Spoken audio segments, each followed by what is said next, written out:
जैसा कि आप देख सकते हैं, आज हम एक एटीएस पैनल की एस्टिमेशन करेंगे। आप देख सकते हैं, ये सिंगल लाइन डायग्राम है।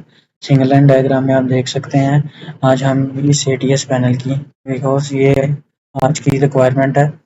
आप देख सकते हैं ये दो ब्रेकर, इसमें से आप एक ब्रेकर देख सकते हैं, ये ऊपर एक मेन पैनल से आ रहा है। ये भी मैं आपको दिखा देता हूँ। ये एक मेन पैनल है 02 के नाम से, ठीक है। इसकी आउटगोइंग में एक ब्रेकर लगा हुआ है, जिससे ये 1250 एम्पेयर ब्रेकर फीड हो रहा है। और दूसरी तरफ आप देख सकते हैं जनरेटर है 750 केवीए का, वहाँ से 1250 का ब्रेकर फीड हो रहा है। आज हम इस पैनल की रिक्वायरमेंट एज एटीएस है, यानी ये दोनों ब्रेकर हम इलेक्ट्रिकली ऑपरेटेड लेंगे, यानी इलेक्ट्रिकल मैकेनिकल इंटरलॉक के साथ। और ये आप देख सकते हैं एक बस है, यानी बस बार लगी हुई है, जिससे दो ब्रेकर उसके आउट एज आउटगोइंग है, और जो MCC1 और MCC02 को फीड कर रहे हैं। चले हैं एक्सेल शीट पे, आज हम इसको कोड करते हैं। जैसे कि मैंने पैनल का नाम रखा हुआ ATS transfer switch for 75 kVA, और इसको मैं श्नाइडर यूनिवर्सल में कोड करूंगा एज IP55, और फॉर्म 2 भी इसकी कॉन्फ़िगरेशन होगी, ठीक है। अब चले हैं, अब हम इनकमिंग हमारी चेक करते हैं एसएलडी पे। उन्होंने मेंशन किया 1250 एम्पेयर 4 पोल। अब यहाँ पे एक क्वेश्चन आ जाता है कि मैं यहाँ पे एसी भी सिलेक्ट करूँ और मैं यहाँ पे एमसीसी भी सिलेक्ट करूँ। एज अ प्राइस कंसर्न देखा जाए तो कस्टमर ने ये नहीं मेंशन किया कि आप एसी भी सिलेक्ट करें या एमसीसी भी सिलेक्ट करें। ये जनरली जो एक ऐसा क्राइटेरिया है, एज पर एस्टिमेटर के तौर पे मैं यहाँ पे दोनों ये ब्रेकर एमसीसी भी लूँगा। प्राइस को मद्देनजर रखते हैं, क्योंकि हमेशा कस्टमर की ये रिक्वायरमेंट होती है, कम पैसे में अच्छी चीज़ उनको चाहिए। तो चलें, अब मैं कैटलॉग में आता हूँ। ये हमारे पास इलेक्ट्रिकली फिक्स टाइप के ब्रेकर है श्नाइडर की कैटलॉग में। अब हमारी रिक्वायरमेंट आप देखें 1250 एम्पेयर है, 1250 एम्पेयर। अब यहाँ पे 50K है, क्योंकि ब्रेकिंग कैपेसिटी भी नहीं बताई हुई। और श्नाइडर की कैटलॉग में 50 एम्पेयर के लिहाज से एनएस की कैटेगरी स्टार्ट होती है। तो अब हमारा 1250 एम्पेयर 4 पोल के हिसाब से 3304 है। ये रेफरेंस हम अपनी एक्सेल शीट पर डालेंगे, 3304। और इसकी पैनल की ब्रेकर की क्वांटिटी टू रहती है। उसके बाद हमने इसकी माइक्रोलॉजिक सेलेक्ट करनी है। अब माइक्रोलॉजिक जनरली तौर पे मैं यहाँ पे बेसिक दूंगा कम का, क्योंकि कस्टमर ने ये नहीं मेंशन किया उसके उसे क्या चाहिए। तो मैं इसमें मेजरमेंट के हिसाब से जाऊंगा। इसमें एनर्जी मीटर, क्योंकि एनर्जी के पैरामीटर मोस्टली कस्टमर की रिक्वायरमेंट होती है। एक ही, क्योंकि हम इस पैनल में हम उसको सिर्फ इंडिकेशन चाहिए, ठीक है, और उसको ऑन ऑफ स्टेटस चाहिए मेन ब्रेकर का। और मोटर तो हम देंगे, वहाँ से भी वो कस्टमर ले सकता है, लेकिन सबसे पहले हम यहाँ पे अपनी माइक्रोलॉजी की ई फीचर्स के साथ लेंगे। ई फीचर्स के साथ के लिए मैं इसको यहाँ पे एक रेफरेंस डालूंगा 33535। ये ई फीचर है, क्योंकि दो ब्रेकर हैं, दो क्वांटिटी है। उसके बाद टॉप बॉटम है, मोस्टली जो हम टॉप बॉटम कर लेते हैं 33605 3364, ठीक है। इनकी भी क्वांटिटी दो दो कर देंगे। अब आप देखें कैटलॉग में ये रेफरेंस मैंने यहाँ से लिए हैं, ठीक है। बल्कि और यहाँ पे एक छोटी सी मिस्टेक हो गई, 33614 33615 ये रेफरेंस आएंगे, ठीक है।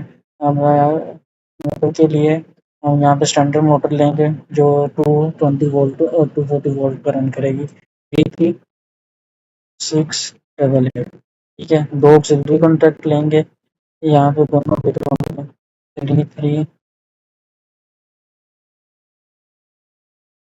ठीक है। इन सब की क्वांटिटी पूरी कराएंगे। और यहाँ पे हम 33911, ठीक है, ये मैकेनिकल इंटरलॉक ये चाहिए दोनों ब्रेकरों के लिए। और अब कस्टमर की यहाँ पे रिक्वायरमेंट है ऑन ऑफ स्टेटस, और मोटर को भी अपग्रेड कराना है, तो उसके लिए हम दो रेस लेंगे दोनों ब्रेकरों के लिए, और दो दो इंडिकेशन एज पर जैसे हमारे दो दो ब्रेकर वो लेंगे। अब आप SLD पे देखते हैं। अब हमारी SLD पे आउटगोइंग के दो ब्रेकर 800 एम्पेयर के हैं। ये भी आप यहाँ पे देख सकते हैं, यहाँ पे मैं 3 पोल भी ले सकता हूँ, लेकिन यहाँ पे आप देखें 2 मल्टीप्लाई पर 4 पोल केबल चल रही है। मैं उसके लिहाज से क्या करूँगा, यहाँ पे दोनों ब्रेकर 800 एम्पेयर के 4 पोल के लूँगा। 4 पोल का ब्रेकर के लेने के लिए हम कैटलॉग में जाएंगे, और यहाँ पे हम देख सकते हैं, मैं यहाँ पे ये ब्रेकर लूँगा, ठीक है, C08 4 पोल का सिंपल फ्रंट कनेक्टेड ब्रेकर यहाँ पे चाहिए हमें, C080N फोटो ऑप्शन।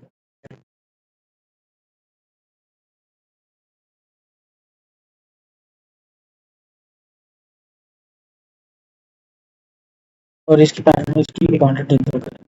वैस पर कस्टमर रिक्वायरमेंट आप देखें, उसको दो इंडिकेशन चाहिए, कंपनी के लिए दो इंडिकेशन दे दिए। यहाँ पे मैंने मीटर इसलिए नहीं लिया कि मीटर हमारा एटीएल कंट्रोलर है, वो ऐसा एटीएल कंट्रोलर उसमें सारे फीचर्स होते हैं, वो हम ले लेंगे। मैं अब आपको यहाँ पे एक चैनल डायग्राम दिखाऊंगा जो मैंने यानी जो उन दोनों मेरे ब्रेकर हैं, उन दोनों ब्रेकर के लिए आप देख सकते हैं रेड ग्रीन येलो मैंने दो दो इंडिकेशन लिए हैं, ये थ्रू मोटर के साथ कनेक्ट होंगे। ये अब आगे आप देख सकते हैं डायग्राम में, ये मोटर का मैकेनिज्म है। ये दोनों ब्रेकरों को इलेक्ट्रिकल इंटरलॉक किस तरीके से ऑपरेट कराया हुआ है। और ये हमारा एटीएल कंट्रोलर है। एटीएल कंट्रोलर के लिए मैंने सिलेक्शन पहले से की हुई थी। और यहाँ पे दो बैटरी चार्जर्स चाहिए और एक एटीएल कंट्रोलर वाटो का मैं यूज़ कर रहा हूँ। और कुछ रिलेज हैं, उसमें से कुछ रिले 24 वोल्ट डीसी की होंगी और कुछ दो रिले यूज़ की जाएंगी ब्रेकर को कंट्रोल दोनों करना इलेक्ट्रिकल कंट्रोल को मैकेनिज्म के लिए। ठीक है। और अब आते हैं इनक्लूर की तरफ। मैंने जो पहले आपको बताया था कि इनक्लूर हम इसका सिलेक्ट करेंगे यूनिवर्सल। और यूनिवर्सल फ्री स्टैंडिंग इनक्लूर IP55 में लूँगा। ठीक है। यहाँ पे मैंने यूनिवर्सल इनक्लूर IP55 पहले से सिलेक्ट किया हुआ है। इसकी क्वांटिटी दो दो कर देंगे। ठीक है। और उसके बाद आते हैं मेन पर बात। अब आप देख सकते हैं कि ऐसा नहीं है, कस्टमर की रिक्वायरमेंट है 1250 एम्पेयर, यानी उसकी बस वे पे एट अ टाइम एक ब्रेकर ही ऑन रहेगा। जब क्योंकि एटीएस है ना, तो पहले यहाँ हो सकता है मेन पैनल से सप्लाई, अगर मेन पैनल की सप्लाई बंद हो जाती है तो फिर ये शिफ्ट हो जाएगा जनरेटर थ्रू कंट्रोलर से। मोटराइज ब्रेकर इसलिए लिए जा रहे हैं, कंट्रोलर सिग्नल भेजेगा मोटराइज ब्रेकर को, डायरेक्शन है ना इनकी स्विचिंग करा देगा थ्रू ना एक कैट रिले होती है कंट्रोल, वो भी मैं आपको दिखा दूंगा अपने इस पैनल के अंदर मैंने दी हुई है। ये एटीएस कंट्रोलर में ये कैट रिले ये थ्रू टाइमर से ऑक्सिलरी चेंज ओवर स्विच करवाएगा। ठीक है। मैंने दो क्यूबिकल इसलिए लिए हैं कि 800 के एक क्यूबिकल के अंदर दो ब्रेकर मैं लगाऊंगा, उसी तरह 800 के एक क्यूबिकल के अंदर दो ब्रेकर लगाऊंगा। ये इस वीडियो के एंड में आपको इसकी एक मैकेनिकल ना एक लेआउट मैं आपको दिखा दूंगा कि मैंने किस तरीके से डिज़ाइन किया। और दूसरा आप ये देख सकते हैं कि वो दो मैंने उसके डेड फ्रंट लिए हैं। ठीक है। और साइड पैनल के लिए दो दो एक्सेसरीज ली हुई हैं। अब इसके लिए बस बार 1250 के लिए मैं यहाँ पे यूज़ करूँगा 2 बार 40/10। ठीक है। क्योंकि 2 बार मल्टीप्लाई 40/10 800 की है कि 800 को 1.5 से मल्टीप्लाई करते हैं तो टोटल 1200 एम्पेयर है, और ये लोड मेरे ख्याल से 1200 एम्पेयर तक ही चलेगा। तो उसके हिसाब से मैं इसको यहाँ पे तकरीबन एज पर मेरे पैनल की विड्थ के हिसाब से 1.6 मल्टीप्लाई बाय 4 हम करते हैं तो 7 बनता है। ये पैनल की विड्थ के हिसाब से हमारी हॉरिजॉन्टल आ गई है। अब मैं आपको यहाँ पे कनेक्शन दिखा सकता हूँ कि एक क्योंकि मैं इस लिहाज से डिज़ाइन कर रहा हूँ, इस पैनल के लिहाज से ये ऊपर मेंशन तो NW है, लेकिन NS के लिए भी सेम हम total quantity as per customer and connection बस बार इतनी ही लेते हैं। तो उसके हिसाब से हमारे क्या है, क्योंकि 2 NS के ब्रेकर हैं तो यहाँ पे 12 आ जाएंगे। और सेम इसकी बस बार भी हमारी 2 बार 40/10 की चल जाएगी। उन्हें क्या अब सॉरी 40/10 आ गई। अब हमारे दो जो ब्रेकर हैं वो NS 800 एम्पेयर के हैं, ये वाले। इनके लिए अब हमारे लिए जो बस बार चलेगी वो 2 बार 30/10, ये टोटल 600 बनती है। 600 को अगर आप 1.5 से मल्टीप्लाई करें तो एट लीस्ट 750 एम्पेयर के का लोड की बस बार है। मैं एज एजम्पशन बता रहा हूँ क्योंकि एस्टिमेशन के तौर पे कभी भी किसी भी पैनल का पूरा लोड नहीं चलता, हमेशा उसके अंदर उन्होंने ब्रेकर के अंदर सेटिंग दी होती है कि हमारा 630 एम्पेयर का लोड है, लोड के हिसाब से, यानी मैं इसके हिसाब से बात कर रहा हूँ। ये जो लोड है इसके हिसाब से अगर देखा जाए तो इतना ही लोड बनता है कि इतना ही चलेगा, तो उसके हिसाब से मैंने बस बार ले लिया है।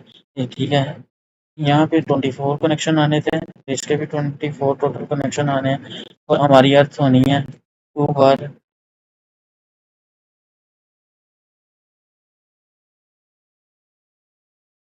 40/10 पैनल का हाफ, वो मैंने ले ली। और कौन 5 डबल एक्सेसरीज हैं। अब आप देख सकते हैं मेरी पैनल की टोटल प्राइस आई है 49,849। अब मैं आपको वीवी पे शीट में लेके जाता हूँ, आप यहाँ देख सकते हैं 2 49850। उसके ऊपर मैंने अपना 10% मार्जिन रखा है लेबर के लिए, क्योंकि इस पैनल पे इतनी लेबर लगनी है। मिसलेनियस मैंने रखी है, ठीक है, कोई केबल वायरिंग के लिए जो चीज़ें चाहिए उनके लिए। ओवरहेड हो सकता है ये मैं ब्रेकर परचेज लोकल मार्केट में ना जाऊँ, क्योंकि ये यूएसडी में कस्टमर को चाहिए थी, तो मैं यूएसडी के लिहाज से इसको पोर्ट किया, तो मैं हो सक 3% मार्जिन मैंने अपना ओवरहेड के लिए रखा हुआ, और मैंने 10% प्रॉफिट रखा है अपना इसके अंदर, ठीक है। अब आप देख सकते हैं कि यहाँ पे मेरी टोटल मटेरियल कॉस्ट जो पैनल की है, उसमें लेबर और उसमें मिसलेनियस, उसमें ओवरहेड और प्रॉफिट मार्जिन ऐड हो के आ रहा है, और मेरी टोटल प्राइस बनी है 63,000 के करीब ना। अब उसके ऊपर मेरा टोटल वैट है जो 15% एज ए केस है के लिहाज से लगा, उसके हिसाब से मेरी ये पैनल की प्राइस ये बनी है। और आप ये हो सकते हैं कि मैं आपको देख